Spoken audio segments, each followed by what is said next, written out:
अस्सलाम वालेकुम guys, hope you are all doing well. आज हम एक न्यू टॉपिक के साथ आए हैं, कैलोरी डेफिसिट। जितने भी हमारे क्लाइंट्स हैं या जो नहीं भी हैं, सबके जहन में एक क्वेश्चन आता है वो कि जी हमें कितनी कैलोरीज़ जो हैं वो यूज़ करनी चाहिए और डेफिसिट जो है वो कितना रखना चाहिए। सबसे पहले मैं आपको बताती हूँ what is calorie deficit actually.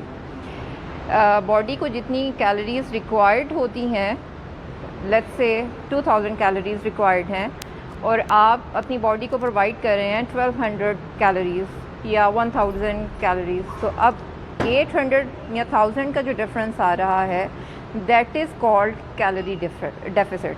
ठीक है, यानी आपकी बॉडी जो है 800 या 1000 कैलोरीज़ के डेफिसिट में जा रही है, उसको कम मिल रही हैं। अच्छा, नेक्स्ट क्वेश्चन ये है कि how to count calories actually. बहुत सारे लोग कहते हैं जी हम तो कैलोरी डेफिसिट में जा रहे हैं, हम इतनी कैलोरीज़ ले रहे हैं, 1000 कैलोरीज़, 1500 कैलोरीज़। पता कैसे चलेगा कि किस फूड में कितनी कैलोरीज़ हैं?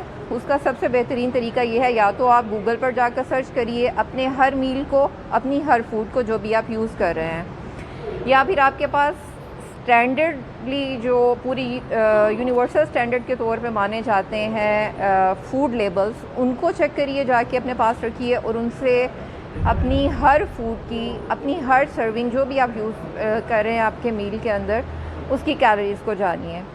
ये बहुत मुश्किल काम है क्योंकि हर लेबल के ऊपर हर फूड की कैलोरीज़ डिफरेंट होगी। ठीक हो गया?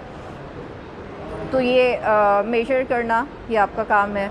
अगर आप नहीं कर सकते, गो टू अ डाइटिशियन, हमारे पास आइए, हम आपको प्रॉपर्ली एक डाइट चार्ट बना कर देंगे। अच्छा, उसके बाद क्या आता है कि जी हम कैलोरी डेफिसिट में भी जा रहे हैं, हम वर्कआउट भी कर रहे हैं और हमारा वेट कम नहीं हो रहा है। ये कॉमन क्वेश्चन है। उसकी सबसे बड़ी रीज़न तो है ओवर एक्सर्शन। यानी अगर आप कैलोरी डेफिसिट में जा रहे हैं, आपको ये समझ आ गई कि डेफिसिट में जाना है और एक्सरसाइज करनी है, और आप बहुत ज़्यादा एक्सरसाइज कर रहे हैं, अपने मसल्स को बहुत ज़्यादा यूटिलाइज़ कर रहे हैं जिम के अंदर। जी हम 2 घंटे जिम करेंगे, 3 घंटे जिम करेंगे तो फ़ैट लॉस हो जाएगा। एक्चुअली क्या होता है कि हमारी बॉडी के अंदर इन्फ्लेमेशन स्टार्ट हो जाती है, जिसकी वजह से आप वेट लूज़ करने की बजाय गेन करना शुरू कर देते हैं। बॉडी माइंड को सिग्नल्स भेज रही है कि हमारी जो एक्सपेंडिचर है कैलोरीज़ की वो इतनी है और जो हमें इनटेक मिल रहा है वो इतना है। तो अब जो इनटेक है उसको मैं स्टोर करना शुरू कर दूँगी। ये आपके सेल्स के अंदर जो माइटोकॉन्ड्रिया है वहाँ तक ये मैसेज आता है और फिर उसके बाद आपके डायरेक्ट माइंड में जाता है।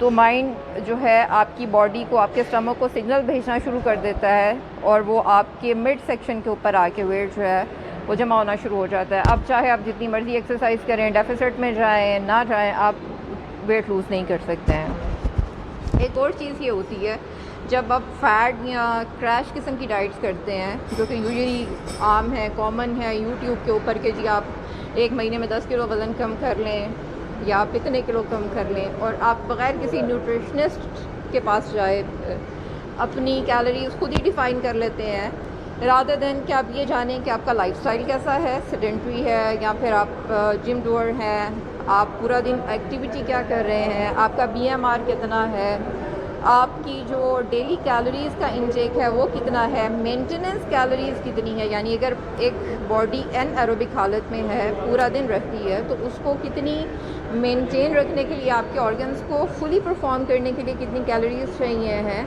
आपको ये नहीं पता है और आप कैलोरी डेफिसिट में चले गए हैं और एक्सरसाइज भी कर रहे हैं, तो आपका मेटाबॉलिज्म जो है वो क्रैश कर गया है। अब जब MBR क्रैश कर गया है तो सवाल ही पैदा नहीं होता कि आप जो कैलोरीज़ का इंटेक ले रहे हैं, फूड इंटेक ले रहे हैं, वो कन्वर्ट ही नहीं होगा एनर्जी में। फाइनली आप टायर्ड फील करेंगे, फटीग फील करेंगे और डल फील करेंगे और आपका वेट लॉस रुक जाएगा, जिसको हम प्लेटो कहते हैं कि प्लेटो हिट कर जाएंगे। फ़ैट लॉस जर्नी में सबसे मुश्किल प्लेटो को तोड़ना होता है। ओके, अब ये तो आपको पता चल गया कि कैलोरी डेफिसिट क्या है, ये आपको पता चल गया कि कैलोरीज काउंटिंग कैसे करनी है, ये 2 चीज़ें भी आपकी क्लियर हो गई। इसके बावजूद आप वेट लॉस नहीं कर रहे हैं, ठीक है।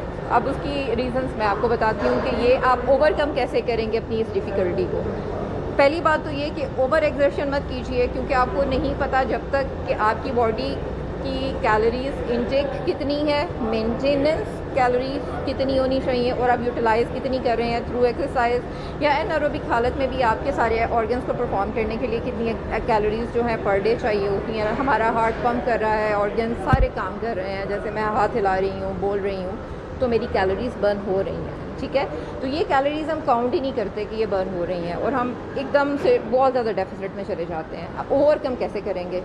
सबसे पहली चीज़ जो है वो ये कि अपने हर मील के अंदर प्रोटीन का जो कंटेंट है उसको हाई रखिए, ठीक है। फाइबर का कंटेंट हाई रखिए, फ़ैट कम रखिए अगर आप फ़ैट लॉस जर्नी के ऊपर हैं, अनटिल अनलेस कि आप कीटो डाइट जो कि एक डेंजरस डाइट है उसके ऊपर नहीं जा रहे हैं। दूसरा, अपना वाटर इनटेक अच्छा रखें। अगर आपकी बॉडी डिहाइड्रेटेड फॉर्म में है तो आप कभी भी वेट लूज़ नहीं करेंगे, बैलेंस डाइट के साथ, एक्सरसाइज के साथ भी नहीं करेंगे। थर्ड नंबर पे, जिस तरह से अभी हार्श वेदर है, समर्स हैं, आपको स्वेटिंग बहुत ज़्यादा है, एक्सेसिव स्वेटिंग है, तो आपकी बॉडी के अंदर से इलेक्ट्रोलाइट्स कम हो रहे हैं, ठीक है।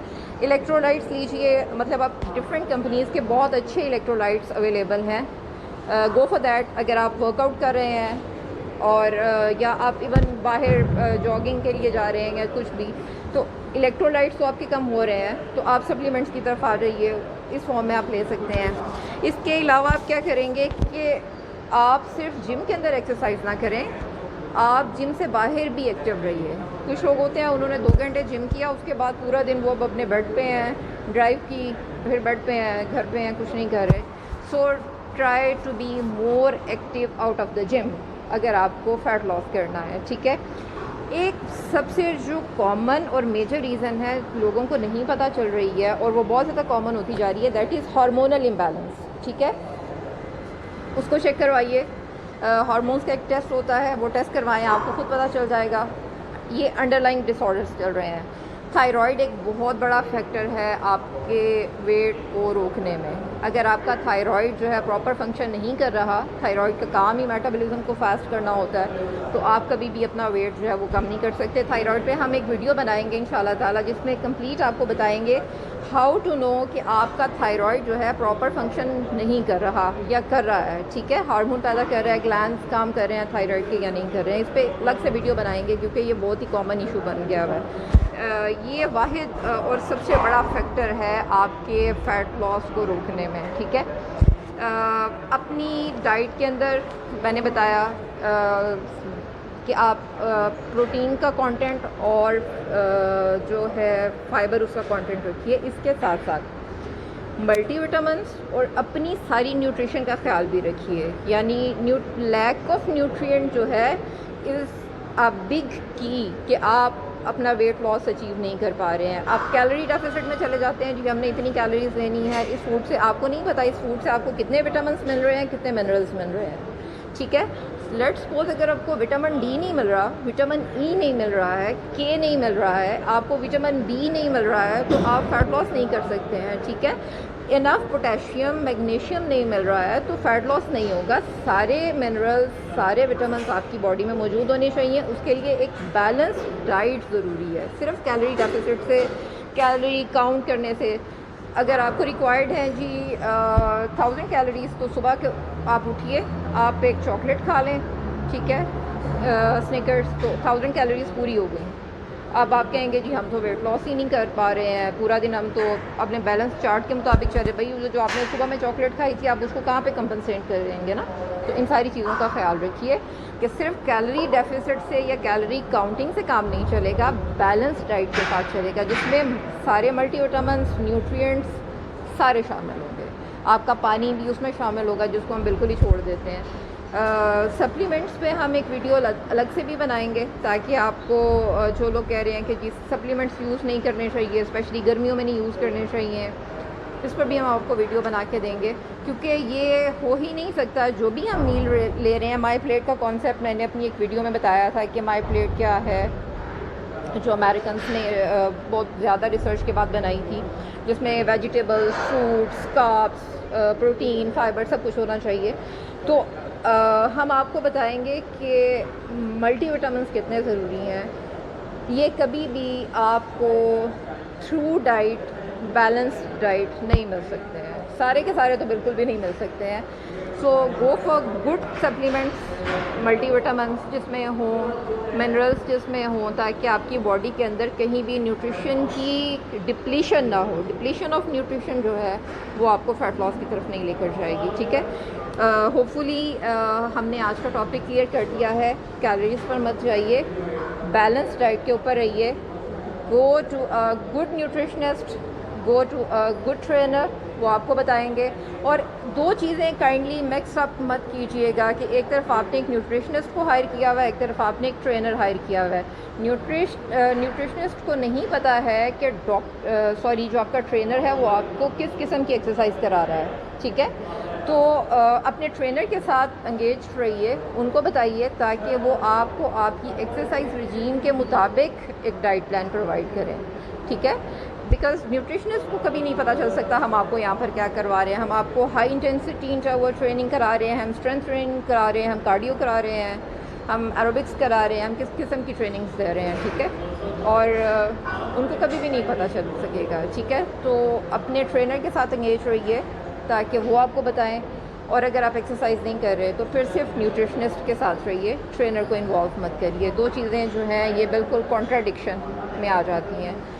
होपफुली कोई न्यूट्रिशनिस्ट इसका बुरा नहीं मानेगा। और अपना ख्याल रखिएगा, अपनी दुआ में याद रखिएगा। ऑक्सीजन की टीम को इजाज़त दें। अल्लाह हाफ़िज़।